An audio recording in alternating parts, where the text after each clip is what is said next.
Continuamos con aciertos y errores del día de hoy. Y ahí veríamos la conferencia de prensa que dio la Confederación General de Trabajo en sus altos mandos en función de lo que había sido ese paro, que para algunos fue... Es llamativo lo del gobierno, porque el gobierno calificó de fracaso el paro, pero sin embargo dijo que se perdió mucho dinero en el día del paro. O sea, es contradictorio al menos, por lo pronto. Si se pierde plata, no fue un fracaso. Nada, eso lo va a contestar Rubén Ruiz, que es el secretario general del gremio de APJ Gas, siempre me confundo con esa parte, APJ Gas, lo dije bien, ¿no? Sí. ¿Fue un fracaso o fue un éxito el paro?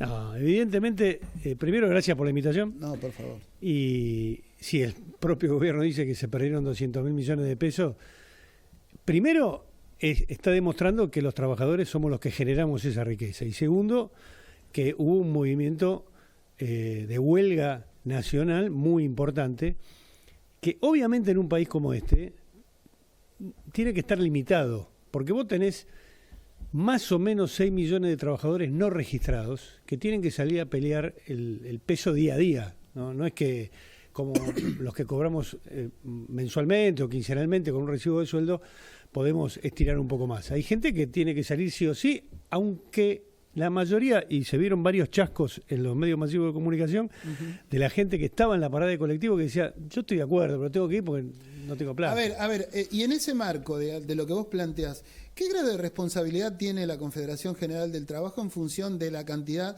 de trabajadores formales que ha disminuido considerablemente la masa de eso, ¿no? Contra esta cantidad de trabajadores, si se puede llamar informal, digamos, o no, en los cánones que uno conocía del trabajo formal, ¿no? Sí, trabajadores no registrados. No registrados, es decir, exacto. Gente que sale a trabajar y no tiene recibo de sueldo ni los derechos que existen, porque hay gente que dice no tiene derecho. No, los derechos existen, pero no los tienen incorporados. Yo diría que la mayor responsabilidad están en las políticas públicas, más que en las centrales sindicales. Obviamente, las centrales sindicales tendrán que entender que esa magnitud de millones de trabajadores que no están registrados y que tienen su vida propia y sus propios modos de organización, ya no son 500.000 como hace algunos años, son muchos millones. Y son parte de lo nuevo del movimiento sindical que hay que entenderlo. No es tan fácil entenderlo, es bastante difícil, pero...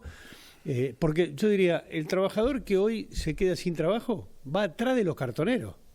No es que vos te quedás sin trabajo y quedás en una situación donde podés conseguir trabajo nuevamente. Bueno, eso tiene que ver con el marco actual, digamos, o al menos la situación actual, digamos, en la dificultad de conseguir trabajo y en la dificultad de conseguir trabajo formal, en definitiva, ¿no es cierto? Son dos. Decente. A ver, yo no te digo nada nuevo si te manifiesto que la Confederación General de Trabajo o el gremialismo, más allá de los personalismos, está en un lugar, o lo han puesto en un lugar crítico, digamos, ¿no? En cuanto a esa perpetuidad, digamos, en los secretariados generales, en la falta de democrática, si se quiere, digamos, porque la mayoría son listas únicas, digamos. ¿Esto no tiene que ver también con esta situación o este marco laboral que se presenta por estos días? Sí, en parte. También hay que anotar que el grado de participación de los trabajadores en la cuestión electoral en los sindicatos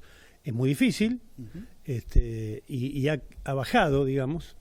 Pero también hay otras formas en que los trabajadores incorporados a su propio sindicato tienen vida propia. Es decir, la diversidad de maneras de pensar en política que hay en un sindicato antes era menor, ahora es mayor. Vos tenés compañeros que siguen insistiendo que hay que esperar. Ahora un poquito menos, ¿no? O sea, del libro para acá. Por eso, se tomaron su tiempo, digamos, algunos, si uno lo manifiesta, digamos. Sí. Y eso no se discute para adentro, digamos. Sí, se discute, pero los canales de discusión para que eso tenga una resolución. Es decir, acá hay un problema que vos podés discutir todo, pero hay un momento que tenés que dejar de discutir. Tenés que llevar a la práctica la democracia sindical, no es que se puede discutir eternamente.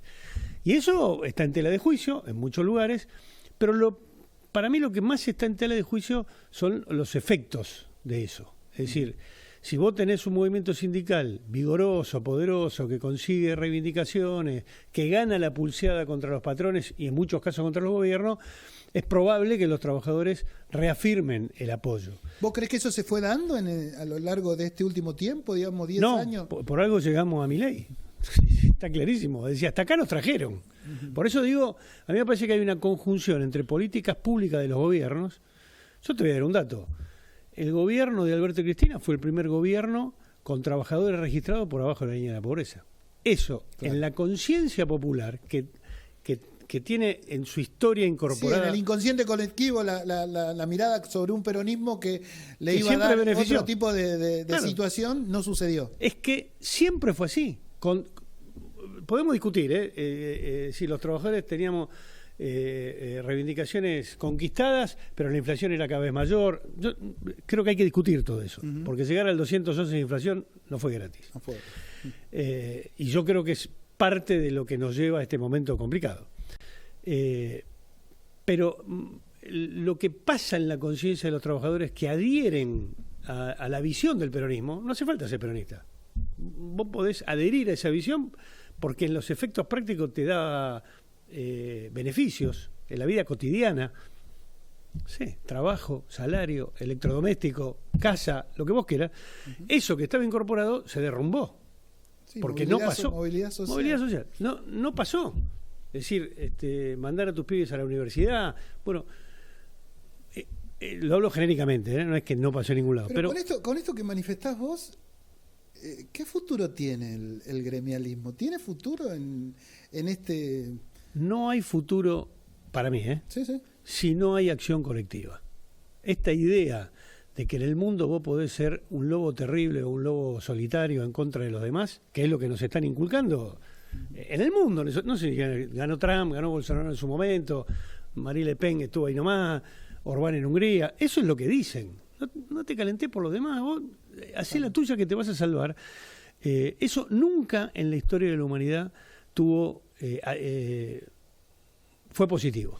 Sí, yo creo que con el agravante también de que las nuevas generaciones desconocen un montón de cuestiones que tienen que ver, incluso con esto del gremialismo, ¿no? O sea, yo veo los laburantes de aplicaciones hoy por hoy están muy lejos de querer agremiarse, digamos, ¿no? Algo que lejos digo porque no tienen conciencia de qué significa eso, digamos. Bueno, pero yo te diría, cuando las papas queman, la mayoría de los trabajadores registrados y algunos de los trabajadores no registrados que están en la periferia de las grandes empresas acuden a su sindicato aunque estén en contra. Eso es algo que pasa. Vos vas al último lugar de Jujuy o de Tierra del Fuego.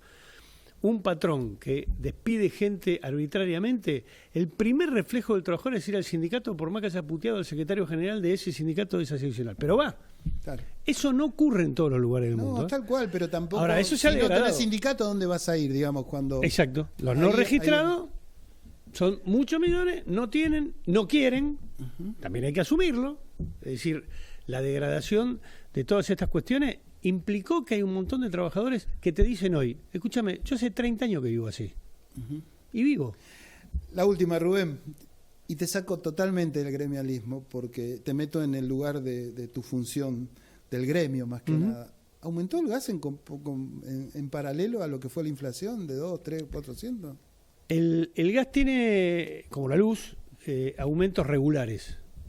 Que se ven poco, porque te dicen 2,7, 2,4, 3,2, qué sé yo, pero cuando vos haces el análisis de todo el año, por ejemplo, el año pasado las transportadoras de gas tuvieron 791% de aumento y las distribuidoras 500% de aumento. Claro. Cuando yo te digo estos números, quizás vos... No dice nada, pero... No, es que no lo siento, pero en la factura no vi eso así tan... ¿no?